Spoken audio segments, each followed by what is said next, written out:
অষ্টম শিখ গুরুর জন্মতিথি উপলক্ষে ভবানীপুরের গুরুদ্বারায় মুখ্যমন্ত্রী শুভেন্দু অধিকারী যোগ দিলেন প্রার্থনায়। বিতরণ করলেন খাবার, নিজের হাতে ধুয়ে দিলেন খাবারের থালা, সাধারণের সঙ্গে পাত পেরে খেলেন খাবারও। দেখতে গেলেন হাসপাতালে ভর্তি অসুস্থ মিঠুন চক্রবর্তীকে।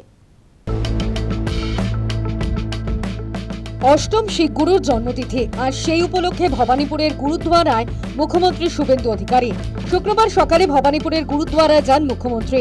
মাথায় গেরুয়া পাগড়ি পরে যোগ দেন প্রার্থনায়। প্রার্থনা শেষে গুরুদ্বারায় আগত পুণ্যার্থীদের মধ্যে খাবার বিতরণ করলেন। খাবার বিতরণের ফাঁকে পুণ্যার্থীদের সঙ্গে জনসংযোগও সারলেন। নিজের হাতে ধুয়ে দিলেন অন্যের খাওয়া থালা।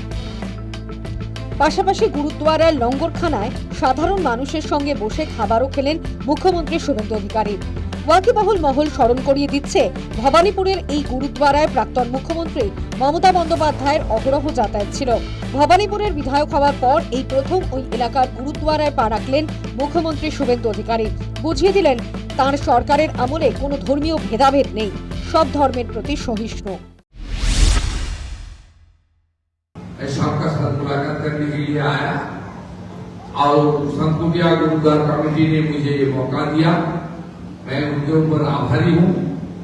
और हमारी पश्चिम बंगाल की कलकत्ता का जितना भी एडजॉइनिंग एरिया है, दमदम से लेकर बैराकपुर से लेकर हावड़ा से लेकर राजबेरी से लेकर बड़ा बाजार से लेकर सब गुरुद्वारा कमेटी और हमारी सिख समाज के लिए, देश के लिए, पश्चिम बंगाल का तरक्की के लिए जो सोच रहा है, सब लोग का इतना आशीर्वाद आज मुझे मिला। आने वाला 5 साल जिस उम्मीद का साथ आप लोग मुझे इतना बड़ा जिम्मेदारी दिया है, मैं निभाने का काम करूंगा। শুক্রবার মুখ্যমন্ত্রী শুভেন্দু অধিকারী বেসরকারি হাসপাতালে ভর্তি থাকা অভিনেতা মিঠুন চক্রবর্তীকে দেখতে যান। শারীরিক অসুস্থতার কারণে হাসপাতালে ভর্তি রয়েছেন মিঠুন। দেখুন, মহাগুরু রাজনৈতিক পরিচয় ছেড়ে পশ্চিমবাংলার সম্পদ তো বটেই, ভারতবর্ষটা প্রচুর ফ্যান ফলোয়ার্স পেয়েছে। রাষ্ট্রবাদী সরকার আনার পিছনে ওনার কন্ট্রিবিউশন রয়েছে। খুব মাইনর একটা অপারেশন ছিল ওনার হাতে, কালকে হয়েছে। এটা খুব নীরব রাখতে চেয়েছিলেন যাতে এটা নিয়ে কোনো প্রচার হইচই না হয়, এবং আমি জানতাম উনি আমাকে ভুলেই ছিলেন। আমাদের কয়েকজনকে উনি বলেছিলেন, আমাকে সমিতি আসবে একটু।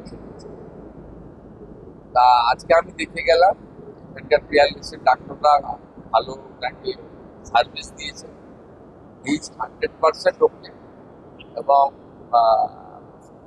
উনি বিকেলের দিকে আজকে নিউ টাউনে যেখানে থাকেন ওখানে রেস্ট নিতে চলে যাবেন, বিকেলের দিকে চলে যাবেন। আমি রিকোয়েস্ট করবো আর নাকি যেন অন্তত 2 দিন ডিস্টার্ব না, রেস্ট না দরকার। মুখ্যমন্ত্রীকে হাতের সামনে পেয়ে খুশি গুরুদ্বারার মানুষ। মুখ্যমন্ত্রীর অতিথি বাৎসল্যতাই মুগ্ধ করেছে, মানছেন তারা। News time.